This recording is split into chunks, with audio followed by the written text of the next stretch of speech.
우리나라 자동차 회사들이 소비자 문제가 발생한다든지 결함이 발생되었을 때 좀 솔직하게 대응을 했으면 좋겠고 좀 신속하게 대응을 했으면 좋겠습니다. 지금 특히 요즘에 결함들이 무수히 발생을 하고 있는데 그 태반이 보면은 처음에는 무슨 변명하고 발뺌하기 바쁘다가 그다음에 이제 문제가 커지면은 그때서 이제 문제 해결에 나서는데 좀 그러지 말고 초기에 나서서 문제를 적극적으로 해결했으면 좋겠습니다. 이제 자동차 소비자 연맹을 언제 창립을 해서 지금까지 몇 명을 도와주셨나요?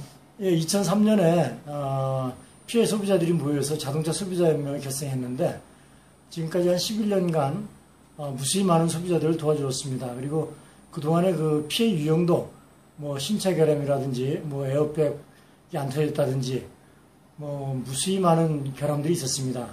근데 그때마다 보면은 처음에는 그 변명하기 바쁘고 회피하기 바쁘고 이러다가 이제 언론에 문제가 된다든지 인터넷에 문제가 되면은 그때서 이제 나서서 해결해 주는데 좀 이제는 그런 모습을 좀 바꿨으면 하는 바람입니다.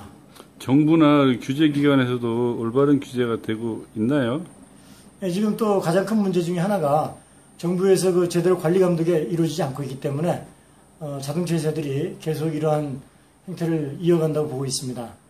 예를 들어서 무슨 문제가 발생했을 때 관리 감독 기관이 철저하게 원인을 규명하고 또 그에 따른 과태료 부과라든지 행정처분을 해서 자동차 회사들이 앞으로는 이러면 안 되겠구나 하는 그런 생각을 가져야 되는데 뭐 번번이 그냥 별일 없이 넘어가니까 자동차 회사들이 안일하게 생각하는 겁니다. 소비자들의 태도에는 문제가 없나요? 소비자들도 가장 큰 문제 중에 하나가 또 소비자인데요. 결국 소비자들이 그런 대우를 받을 수밖에 없게 이렇게 행동을 하고 있습니다.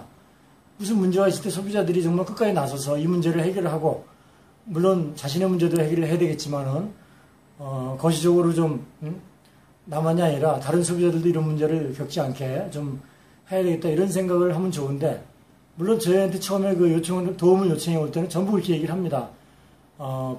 겪어보니까 참 이게 보통 일이 아니고 자동차 회사들이 그 횡포가 막심하다. 그래서 내가 내일이 끝나도 반드시 내가 끝까지 좀 연맹일에 동참하고 도와주겠다 이렇게 말씀들 하시는데 태반이 자신의 일만 끝나면 그냥 그만둡니다.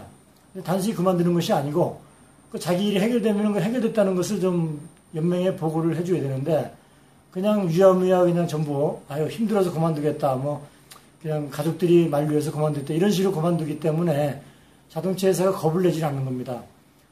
자동차 회사가 뭐 마냥 방치했다가 내가 알게 되면은 그 중에 이제 극소수 강력하게 항의하는 소비자들한테만 뭐 기껏해야 자동차를 환불해준다든지 또는 뭐 교환해준다든지 그 정도만 하면 끝이 나는데 자동차 회사가 미리 나서서 환불 교환해줄 이유가 전혀 없는 겁니다. 그러니까 문제는 소비자들한테도 가장 큰 문제가 있습니다. 네, 알겠습니다. 고맙습니다.